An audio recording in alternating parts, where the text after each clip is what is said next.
1 year ago, we launched the Singapore Green Plan 2030 to catalyze a nationwide sustainability movement to move towards a greener future. Since then, the international momentum for climate action has increased. SMTO spoke about the greater urgency and resolve internationally to take decisive action and why Singapore will raise our climate ambitions to achieve net zero emissions by or around mid-century. He explained how carbon pricing will be pivotal in spurring Singapore's green transition. Singapore must catch and ride the green wave to thrive in a low-carbon future. This is key to our continued relevance as an international hub for transport, business, and finance. The sustainability movement in Singapore is growing and inspiring action across all segments of society. Ms. Po Lee San and Ms. Rachel Ong will be heartened to hear that we have made progress in many areas under the Green Plan, including the following. 2 consortia have been awarded tenders to install more than 600 EV chargers in car parks across Singapore. This year, we will begin trialling the import of electricity from Malaysia and Laos, and we are seeking proposals to import low-carbon energy from beyond our shores. GreenGov.sg was launched to steer the public sector towards ambitious sustainability targets. Organizations such as Sentosa Development Corporation, Nanyang Technological University, and Khoo Teck Puat Hospital have drawn up their own sustainability plans. We have been engaging our partners from the people, private, and public, or 3P sectors, to make the Green Plan a reality, as raised by Ms. Janet Ang. Green Plan ministries have engaged more than 25,000 stakeholders over the past year, including corporates, youths, NGOs, and the community. They have participated in initiatives such as the 1 Million Trees movement, Green Plan conversations, and the Youth Action Challenge.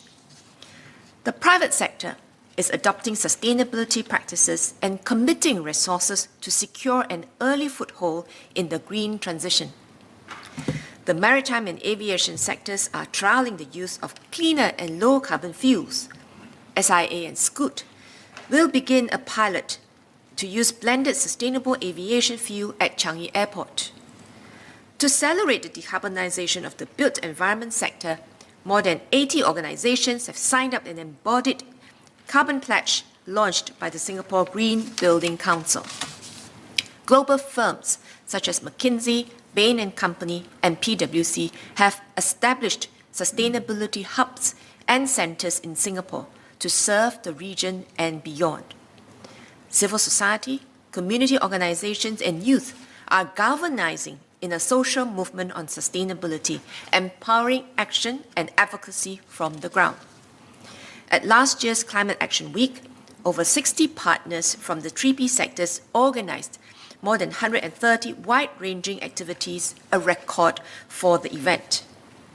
To mark Youth Day at the 26th United Nations Climate Change Conference, a group of Singaporeans and youth-led environmental and climate organizations, such as Ho Xiang Tian and Fitri, released a statement with wide-ranging recommendations on tackling climate change. I'm inspired by their passion to drive change and encourage our youth to continue to advocate and act for change. As we step towards a greener and low-carbon future, we will need to build a new social compact to prepare for changes in the way we live, work, and play. As citizens, we must reflect on the changes we are willing to make to our lifestyle. Across the economy, we must move boldly to transform and capture the opportunities from the green transition. As a nation, we must thoroughly debate the trade-offs and come to a consensus on the right balance to strike. Today, my colleagues and I will give an update on how the government is preparing for the transition to a low-carbon future anchored around the Green Plan. Minister Gan Kim Yong will elaborate on our efforts to grow our green economy and decarbonize our energy sector. Mr. Iswaran will speak about measures to further reduce carbon emissions in the transport sector. Mr. Desmond Lee will share about progress in greening our built environment and in transforming Singapore into a city in nature. Mr. Chan Chun Sing will give an update on how we are nurturing the next generation to be stewards in environmental sustainability and how the institutes of higher learning are driving skills training, research, and innovation in sustainability. Let me share about my ministry's efforts to empower, invest in, and partner companies, people, and communities to move towards a low-carbon future. First, empowering businesses, workers, and households. Improving energy efficiency is one of the primary ways that businesses can lower their carbon emission. We will provide targeted support to help every sector decarbonize. BCA will support the built environment sector, EMA the power generation sector, and EDB and NEA the manufacturing sector. Professor Koh Lian Pin asked about the Energy Efficiency Fund, which is part of an enhanced package of support launched in January 2019 to help industries become more energy efficient and lower their carbon tax. Since then, we have committed over $75 million to support businesses to implement energy efficiency improvement and carbon abatement projects. SMEs deserve our attention. They are at the heart of our economy, supplying products and services to many sectors and employing a significant proportion of our workforce. While many of them are nimble, dynamic, and creative, they often lack resources to invest in energy-efficient technologies or make changes to their businesses. Earlier in the budget debate, Mr. Don Wee and Ms. Denise Phua called for more support for SMEs. Over the years, we have built on our support for SMEs to achieve greater energy efficiency. ESG launched a $180 million enterprise sustainability program to support Singapore companies in their sustainability journeys. Last year, NEA and ESG supported the Carbon Pricing Leadership Coalition Singapore's Low Carbon SG initiative to help companies build capabilities in measuring, monitoring, and reducing their carbon emissions. NEA and the Singapore Institute of Technology, SIT, set up an energy efficiency training center in 2020. It provides SMEs with low-cost energy assessments to help them identify opportunities to improve energy efficiency. The center also develops the workforce by training students and practitioners in industrial energy efficiency. NEA is working with SIT to strengthen the center's capabilities in the next phase. Enhancements will include setting up a training and simulation center to enable learners to practice their craft in a realistic yet safe environment. With the enhancements, the center will be able to assume a more prominent role in Singapore's transition to a low-carbon economy. More details will be announced when ready. NEA's Energy Efficiency Fund, E2F, helps SMEs in the manufacturing sector to defray the cost of adopting energy-efficient technologies. Kawarin Enterprise Private Limited, a local steel manufacturing company, has benefited from the fund. By upgrading their old air compressors to more energy-efficient ones, they enjoyed annual cost savings of more than $30,000 and abated about 48 tons of carbon annually. To help the manufacturing sector mitigate the impact of higher carbon tax, I'm happy to announce that from 1st April 2022, we will raise the Energy Efficiency Fund's maximum grant support for investing in energy-efficient technologies from 50% to 70% of qualifying costs. This will help companies invest in energy-efficient equipment such as lighting, air conditioning, boilers, and air compressors. We will simplify the grant application and disbursement process. I urge companies to take advantage of the higher support level early. The green transition will present new opportunities for our economy and workforce. We hope to anchor emerging green industries in Singapore to create good jobs. We are growing a new industry in agri-tech.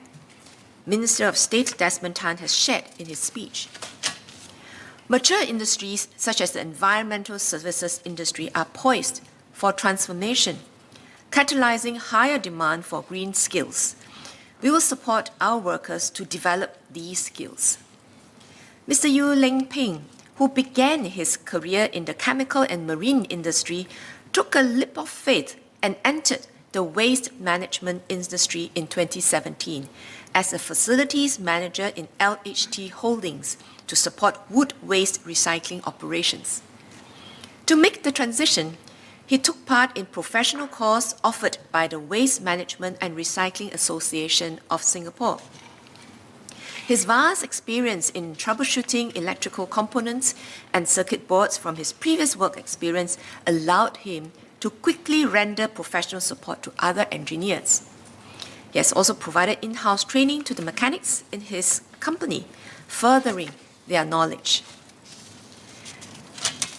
We are also encouraging households to embrace sustainability. NEA and PUB launched the Climate Friendly Households Program in 2020 to help 1 to 3 room HDB households reduce energy and water consumption. Eligible households can redeem $225 worth of e-vouchers to offset costs for energy-efficient refrigerators, LED lights, and water-efficient shower fittings. The vouchers are valid to 31st December 2023. I urge eligible households to use these vouchers when their appliances are due for replacement. Making the switch can help households save on utility bills. Second, we will continue to invest in science and technology to unlock possibilities for a low-carbon future. Our water story is a good example of the critical role R&D plays in Singapore's development. Our decades of patient and persistent investment over the years, we have created 2 of our national taps, New Water and Desalinated Water, and raised Singapore's profile as a leading global hydro hub.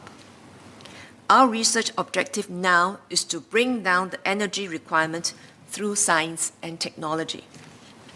In 2023, a desalinated integrated validation plant will be commissioned to trial promising technologies to reduce the energy consumption of desalination to less than 2 kilowatt hours per cubic meter of water. This will pave the way for the technologies to be implemented in full-scale desalination plants. The plant is just one of the many projects that are supported under our National Research, Innovation and Enterprise 2025 Plan, or RIE 2025. As Mr. Gan Tian Po, Ms. Po Lee San, and Professor Koh Lian Pin pointed out, science and technology are important enablers for the Green Plan. Under RIE 2025, the urban solutions and sustainability domain will strengthen our capabilities in addressing climate change, advancing energy transition, promoting livability, and transforming our built environment. I am pleased to announce that the government has allocated 220 million for R&D in resource circularity and water technologies. 80 million will be allocated to closing the resource loop, to develop sustainable resource recovery solutions for key waste streams such as e-waste, plastics, and food. It will support the development of useful and safe applications for treated waste residue and low-carbon waste treatment options. This will build on the 45 million closing the waste loop under RIE 2020. Under this funding initiative, NEA has funded 15 R&D projects, with 7 garnering commercial interests. Another $87 million will be allocated to the Centre of Excellence program to support water and membrane research at the Nanyang Environment and Water Research Institute, NURI, and the Separation Technologies Applied Research and Translation Centre. The remaining budget was allocated to the competitive funding for water research program last year. Our investments will go towards developing high-impact solutions for our national water needs. But beyond that, Research and innovation will also be an engine for green growth, spurring private sector R&D spending, job creation, and technology spin-offs in the water industry and adjacent sectors. For example, NURI has developed technologies with local and global applications in areas such as biomimetic membranes for desalination and anchored investments from global companies in Singapore. Science and technology will also inform our policies and interventions to keep Singapore livable in the face of climate change. As Mr. Leon Pereira pointed out, rising urban temperatures is a major concern for our compact and dense city. The government already incorporates urban planning measures to keep neighborhoods cool. For example, weaving nature more intensively into our built environment, which Minister Desmond Lee will touch on later. The government is also piloting the use of cool paints in 130 HDB blocks in Tampines under the Green Towns program. We are also working with MOH, MOM, and the Workplace Safety and Health Council to ensure that guidelines on managing heat stress at workplaces are regularly updated. Third, partner.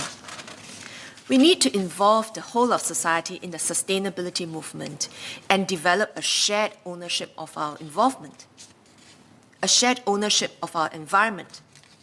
Ms. Nadia Samdin and Ms. Henny So asked for an update on the SG Eco Fund.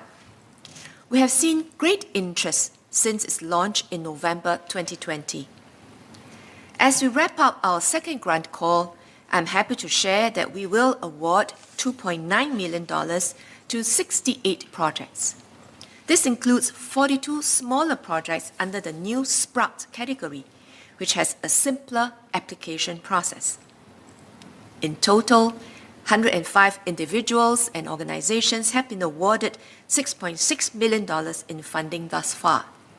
Some of the recipients in the second grant call are Earth School Singapore, which has launched a new experiential education program for primary school students.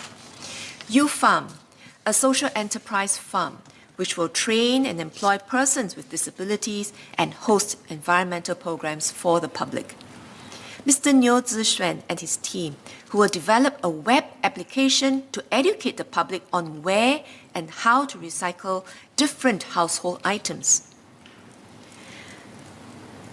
Our applicants have diverse interests and goals, reflecting the reach of the grant. We will work with our grant recipients to maximize the impact of their projects and co-create relevant environmental and community engagement targets.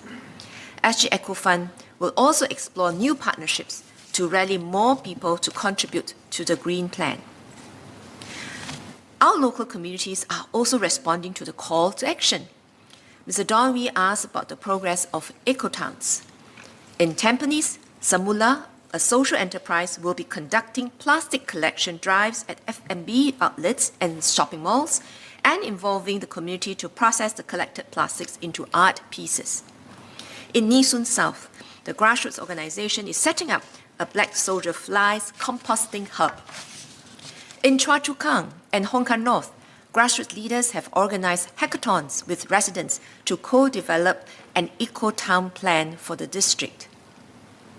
We intend to provide more support, including capacity building workshops, to help more communities in Singapore plan and develop sustainability initiatives in their towns. This will complement HDB's Green Towns program to enhance the sustainability of estates. We will continue to consult and engage the public on environment and climate issues, including our net zero ambition, as SM Teo has explained.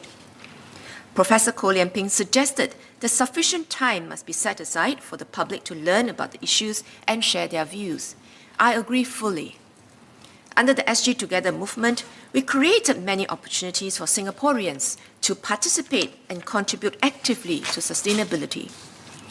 Depending on the issue at hand, different approaches and modalities are adopted to engage stakeholders, and we endeavour to share the insights gathered from these consultations with the public. Across the public service, we are also growing capabilities to engage well and consistently through shared frameworks case studies, and ongoing training. For instance, the disposable carrier bag charge was developed after more than 1 year of extensive consultations and engagements with the industry and the public, including a citizens' work group. MSE and NEA released our response to the recommendations by the Citizens Work Group in 2021. For the Lim Chu Kang Master Plan, we brought stakeholders together over 6 months to discuss how the Lim Chu Kang area could be redeveloped to become our agri-food production hub of the future. The full report covering the whole engagement series has just been finalized and will be published soon. I thank the participants for their valuable contributions. These consultations and engagements enable participants and stakeholders, including the government, to hear and understand diverse views. Participants go away with a better appreciation of different perspectives and the rationale for policies, and the government goes away with better informed and considered decisions. There is a sense of unity and shared responsibility in shaping the collective future of our society. And this is what the Green Plan is about. It is a movement, a collective movement towards a shared vision. It is a living plan that evolves as we engage and participate fully as a nation, and as new technologies and solutions present us with new options. It is my hope that the Green Plan will spark new possibilities that were once thought to be unattainable, that it will pave the way for a greener, brighter future. That when it is time to hand the torch over to the next generation, we will be remembered as faithful stewards of our island nation who made the right and difficult choices in good time. The push towards a low-carbon future heralds a new phase in Singapore's sustainable development. Just as how we have transformed Singapore into a modern metropolis, our future will be even brighter as we work together to build Singapore into a city of green possibilities.